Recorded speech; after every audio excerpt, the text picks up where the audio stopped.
warahmatullahi wabarakatuh. Alhamdulillahirabbil alamin. Nahmaduhu wa nasta'inuhu wa nastaghfiruh wa na'udzubillahi min syururi anfusina wa min sayyiati a'malina. May yahdihillahu fala mudhillalah wa may yudhlil fala hadiyalah. Asyhadu an la ilaha illallah la wahdahu la syarikalah wa asyhadu anna Muhammadan abduhu wa rasuluh. Amma ba'du. An-nazafatu minal iman. Kebersihan itu adalah sebagian daripada iman. Seberapa sering kita mendengar hadis berikut ini? Namun banyak kaum muslimin yang masih lalai dalam menjaga kebersihannya. Sedangkan banyak orang yang sakit ingin kembali sehat, tetapi ketika ia sehat, ia sangat jarang menjaga kebersihannya. Lalu, bagaimana cara kita untuk menjaga kebersihan dari sekarang? Lalu, apa langkah-langkah yang harus kita ambil? Pertama, kita harus mengenal dulu berbagai macam pengelompokan kotoran dan najis.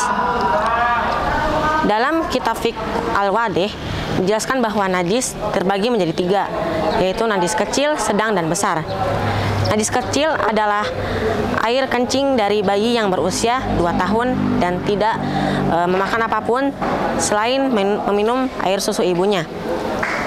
Cara membersihkan najis ini adalah dengan memercikkan sedikit air ke tempat yang terkena najis tersebut. Lalu yang kedua adalah najis besar. Najis ini terdapat di 2 hewan, yaitu anjing dan babi. Cara membersihkannya adalah kita hanya perlu membersihkan daerah yang terkena najis dengan air sebanyak 7 kali dan di tengah-tengahnya dibasuh dengan tanah sebanyak 1 kali. Lalu yang ketiga adalah najis sedang.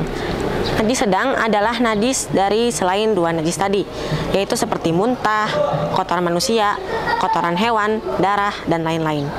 Cara membersihkannya adalah cukup membasuh daerah yang terkena najis dengan air yang mengalir, karena air yang mengalir akan membersihkan najis tersebut. Lalu, ada keindahan dalam kerapian. Kerapian adalah bagian kedua dari kebersihan, di mana kita harus mengetahui bagaimana cara menjaga diri kita dan barang-barang kita untuk tetap rapi dan bersih. Yang pertama dari segi penataan, di mana kita harus memikirkan untuk mengatur barang-barang kita di tempat yang sesuai, supaya kita mudah dalam mencarinya dan barang tersebut tidak akan pernah rusak ataupun hilang. Kedua, dari segi keindahan, kita harus memikirkan tempat mana yang sesuai untuk mengatur barang-barang kita. Bahkan keindahan pula kita harus terapkan dalam kebersihan badan kita. Ada satu kisah di mana ketika malaikat Jibril akan mendatangi Rasulullah SAW, beliau datang dengan pakaian putih bersih, jenggot yang bersih, rambut yang bersih, tanpa satu butir debu pun berada di pakaian ataupun rambutnya. Begitulah cara malaikat Jibril menghormati Rasulullah ketika beliau akan bertemu dengannya. Lalu, langkah-langkah apa yang harus kita ambil untuk mulai menjaga kebersihan dan kerapihan dari sekarang? Yang pertama, mulailah dari diri sendiri. Tanamkan dalam hati untuk selalu menjaga kebersihan dan kerapihan setiap hari.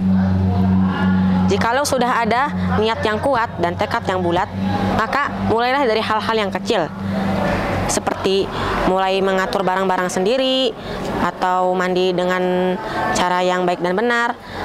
Lalu, jikalau kita sudah melaksanakan dari hal-hal yang kecil, mulailah dari sekarang. Kita mulai menjaga barang-barang pribadi kita ataupun barang-barang orang lain. Maka dari itu, kita telah bisa menjaga kebersihan dan kerapihan untuk diri kita sendiri dan untuk hal-hal yang lain. Mungkin sekian dari saya. Jikalau ada salah, itu berasal dari saya. Jikalau itu ada yang benar, maka itu semua datang dari Allah Subhanahu wa Ta'ala. Syukran, barakallahu fikum. Assalamualaikum warahmatullahi wabarakatuh.